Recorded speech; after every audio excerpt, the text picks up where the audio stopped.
Hello friends, welcome to MOM, the Hindu News Analysis program presented by Diksha Space. Today in this program we are going to look after December 30th, 2020, the Hindu paper. Today's first article, INCOIS launches Digital Ocean. What is INCOIS? Indian National Center for Oceanic Information Services. So INCOIS is a one-stop solution for all data related to wide range of issues including research institutions, operational agencies, strategic users, academic community, maritime industry and public.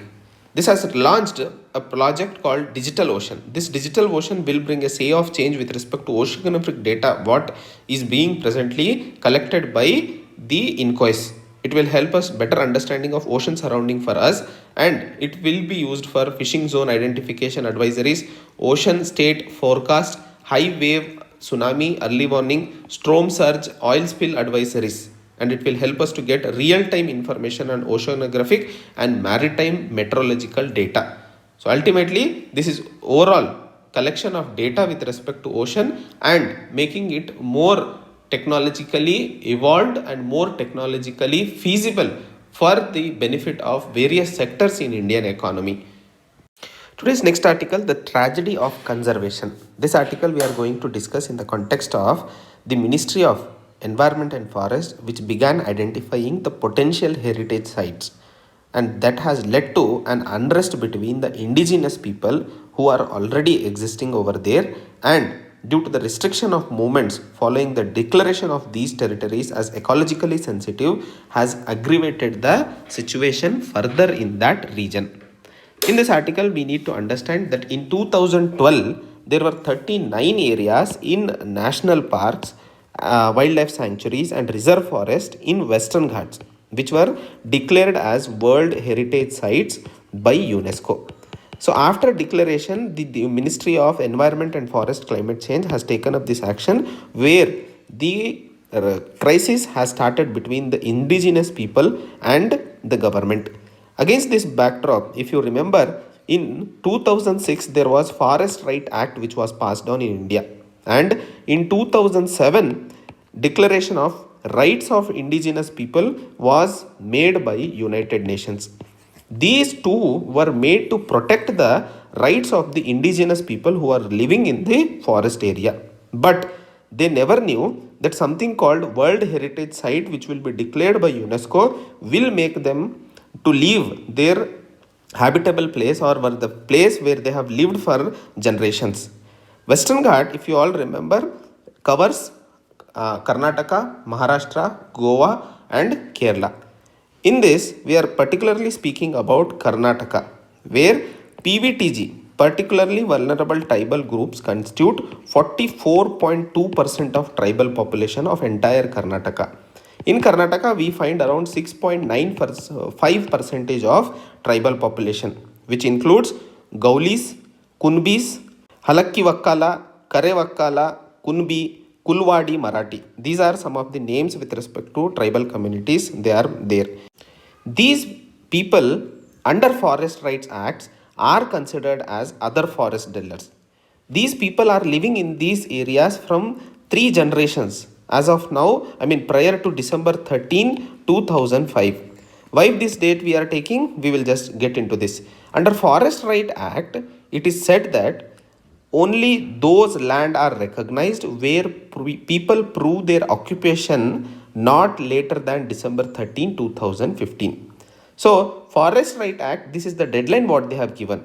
But if you are considering these tribal people along with other forest dwellers under Forest Right Act, then how are we going to justify them is the question what has been raised here. These people, yes, they are dependent on forest land for their livelihood. They live by collecting minor forest produce such as cinnamon and kumkum from this forest area. Karnataka has shown a very dismal record with respect to implementation of Forest Right Act compared to other states in the country. As per Ministry of Tribal Affairs, as on April 30th, 2018, the state has recognized only 5.7% of total claims made. Nearly 70% of claims were disposed of. This shows very clearly that the claims between tribals versus the claims made by the traditional forest dwellers were inconsistently handled. This inconsistency shows that the tribal population claims, which constituted around 17.5%, were nearly settled, while other claims were rejected. The rejection clearly shows that the government does not take into consideration about the claims made by the people who are living there, and they consider the traditional forest dwellers is need to be understood here. However, the present situation here is shown that the approach what government is trying to do is not right.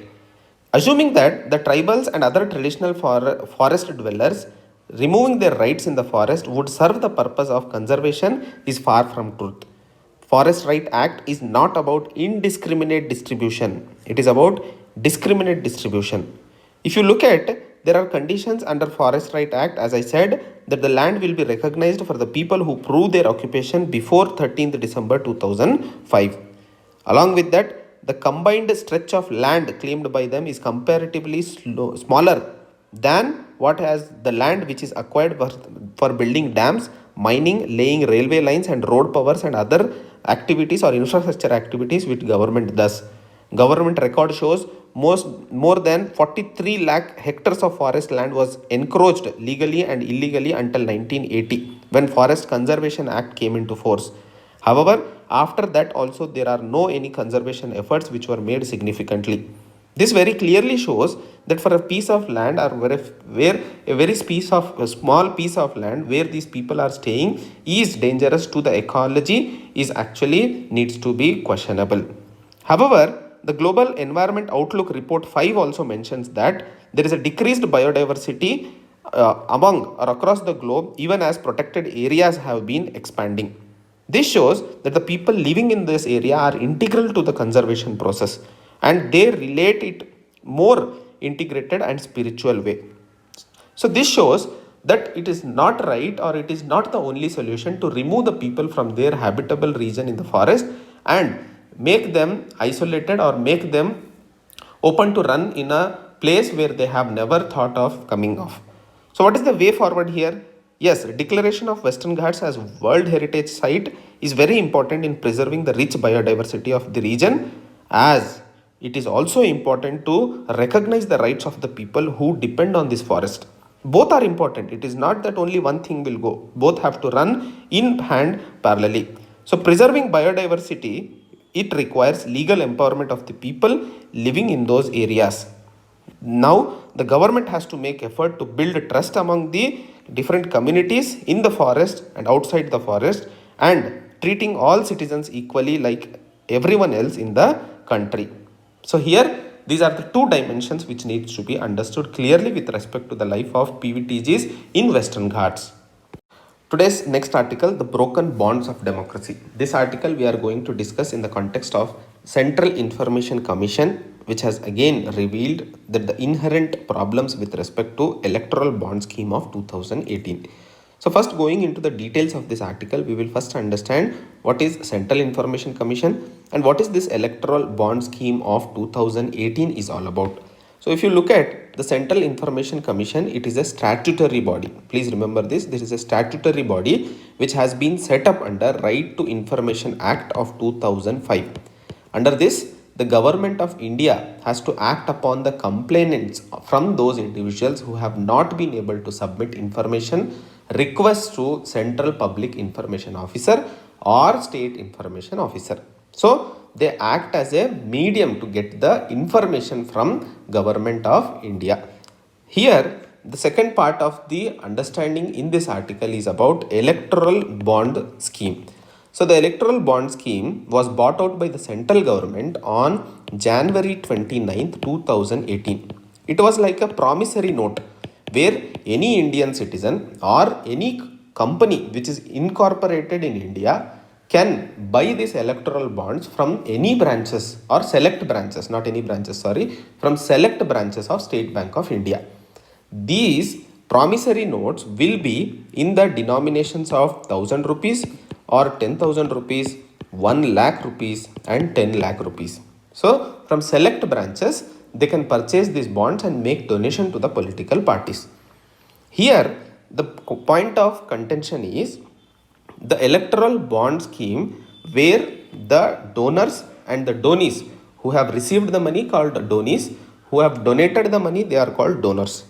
In this article, we are going to look after an analysis of why SBI has refused with respect to furnishing the details of the donors, donies and political parties. So first, SBI has refused to information providing on two grounds. That is, one, it is a fiduciary capacity where it is holding an information. Second, it is of no any public interest where it is required to be made public. So these are the two conditions on which SBI under section 8 of RTI Act. So section 8 of RTI Act prohibits disclosure of information on two conditions or two grounds. Those are fiduciary capacity, second is public interest. Now there is another section called section 8 subclause 2, which also says that public interest, if it is outweighing the information which is protected, then it has to be made accessible. But this section is not considered. Please remember these two sections because these are very important. So SBI on basis of section 8 of RTI Act has refused to give information with respect to electoral bonds which are being furnished to the Indian citizens and corporates. But on the same case, Central Information Commission has upheld the decision of SBI is what makes us to think about electoral bond scheme. If you look at electoral bond scheme which was started in 2018, is a system where banking instruments are used for donation of funds to political parties, which is facilitated by SBI. This scheme is clearly not transparent. It promotes arbitrariness and is therefore illegal is what is the opinion of author is being presented here. The scheme, which is facilitating undisclosed arrangement between the donors and corporates, political parties, this is against the best practices of electoral democracy in the entire world. In this article, we are also speaking about People's Union for Civil Liberties versus Union of India case in 2003, where Supreme Court held that freedom of speech and expression is also containing freedom of right of voters to secure information about the candidate who are contesting elections. At this point of time, the voter who is permitted to know about the cases he is facing, then he should be equally entitled to know the finances, the expenses of the party and its candidate is what is said in People's Union of Civil Liberties versus Union of India 2003 case. But here, as SBI is opposing the details of electoral bond scheme on section 8 of RTI Act, that are two grounds which are already said, but public interest where it is being taken into consideration is undisputable. The funds received by the parties from donors would naturally be interest of owners in order to understand the financing and functioning of the party because they are the electors who are going to be. At this point of time, the failure of Central Information Commission in appreciating the present issue and upholding the high public importance is actually against the objective of RTI Act itself is what needs to be understood. Here, the next option for the upholding of electoral bond scheme information is a recourse to Supreme Court only. Association for Democratic Reforms and Communist Party of India Marxist are again trying out for this appeal with respect to Supreme Court, but in 2017 Election Commission of India has said that declaration of donations received by political parties and also about the manner in which those funds are expanded by them are better for transparency and accountability in the election process. If you look at all these words which were spoken 3 years ago from today, then there were concerns with respect to electoral bond scheme. But today, the public scrutiny, which is actually avoided with respect to electoral bond scheme, is essential and it is inalienable part of free and fair democratic process in India. Political financing is always a debatable issue and it has been always bone of contention with respect to avoiding the flow of money in elections. By suppressing the political financing knowledge to the people, we are actually breaking the basic bonds of democracy that is holding the country together. And now, instead of delaying, the court must conclude and settle the question around the constitutionality of electoral bonds is what is the opinion of author in this article. So this is all about today's The Hindu News articles, friends. We will meet up with again new edition. Till then, take care. Jai Hind, Jai Bharat. Today's next article, Resilient Supply Chains as a Pandemic Lesson. This article we are going to discuss in the context of the supply chain initiatives which have been taken care in the post COVID-19 world. As we all know, COVID-19 pandemic has been a learning lesson in many dimensions. Here we are going to look after how it has been a learning lesson with respect to creating a resilient supply chain that will withstand the disruptions and ensure reliability for the global economy in the world platform.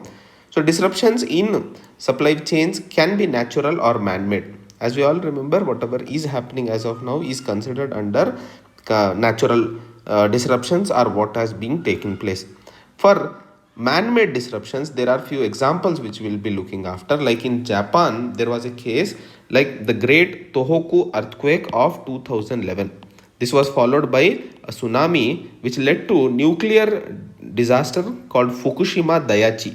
You have remembered this one if you have seen in various other news analysis that Fukushima Daiichi was a nuclear disaster which caused a sharp drop in Japanese automobile exports to United States. However, let us look at the other end. Man-made interruptions in supply chains are equally disruptive also. Like terrorist drone attack on Aramco's oil refinery in Abaqaiq and Khurais in Saudi Arabia in September month of 2019 resulted in a drop of 5.7 million barrels of oil per day. This triggered a steep plunge in Saudi Arabia stock market, and instead of which the global oil prices were also increased to the skyrocketly. China has long been practicing supply chain politics. What is supply chain politics? I mean, controlling some country with the help of supply chain manipulations. Like in 2010, the Japanese entrepreneurs learnt a great lesson when the detention of Chinese fishing trawler captain near the disputed Senkaku Islands resulted in Chinese government cutting exports of rare earth to Japan. So this shows China has been very good with supply chain politics. So here in this article we are going to look after how after Corona 19 or COVID 19 pandemic broke out, the supply chain of China stopped, and it affected many of the industries of India also, like automotive, electronics, white goods sectors. So India, which excels in pharmaceutical sector, but overall dependency on China for active pharmaceutical ingredients made us to be vulnerable in respect to the value chain.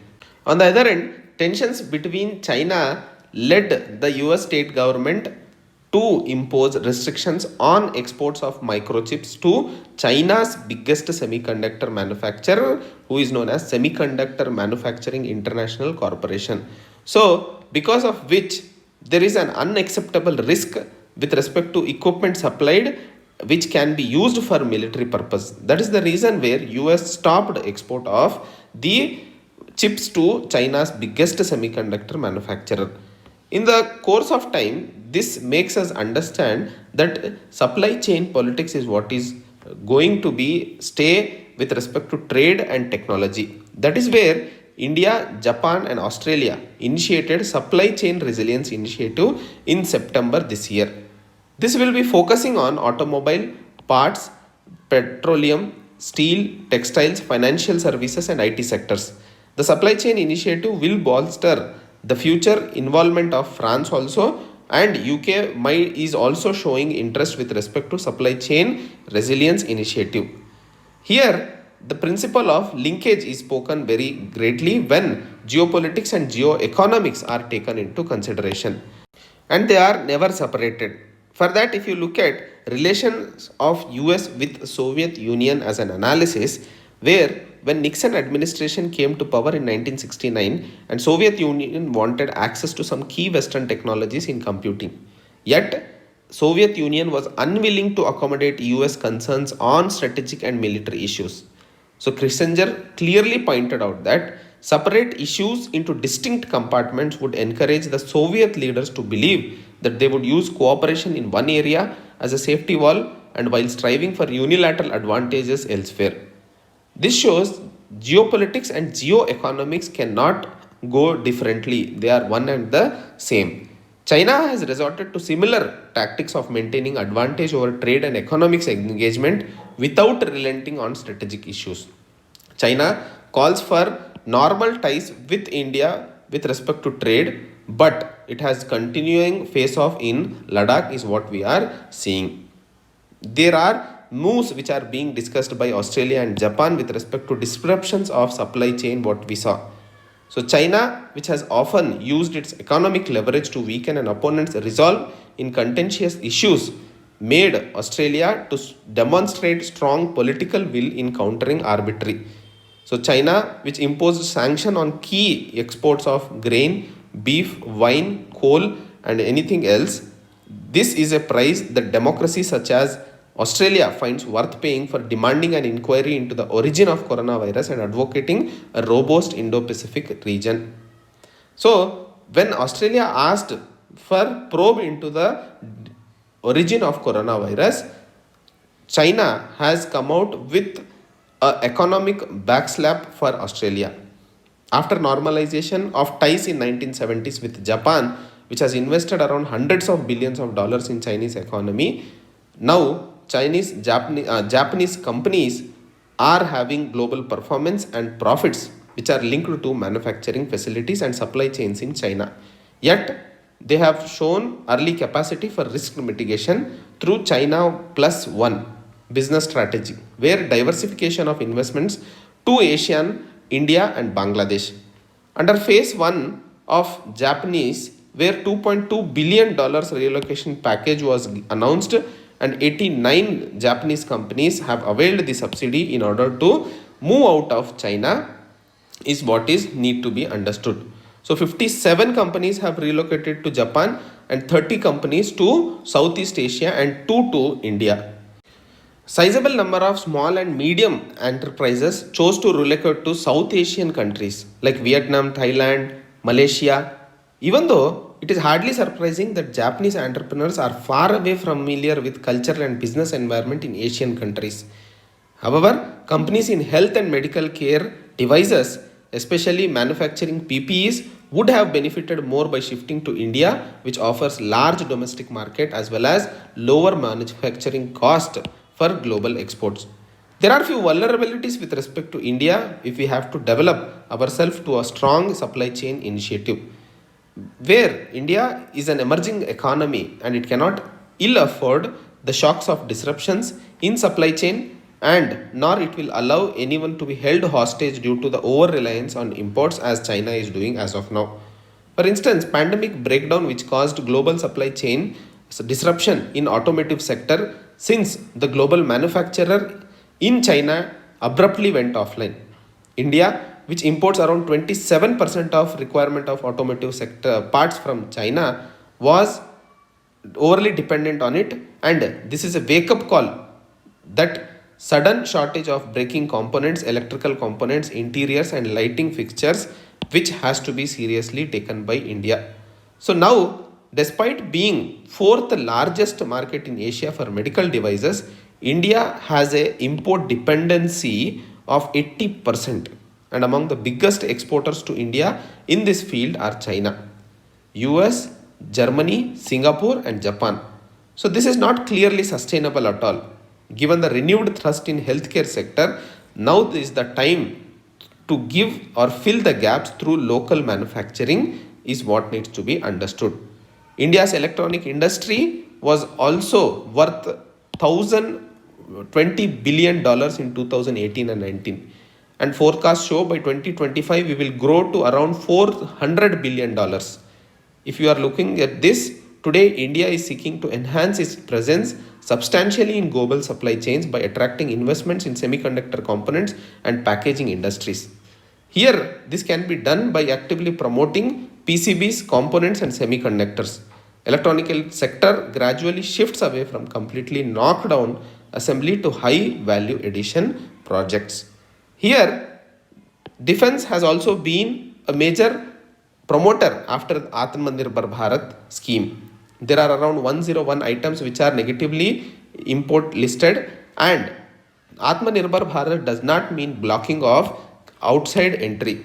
It means working together, where the other country manufacturers can collaborate with reputed companies of India and help in the production and making India self-sustainable.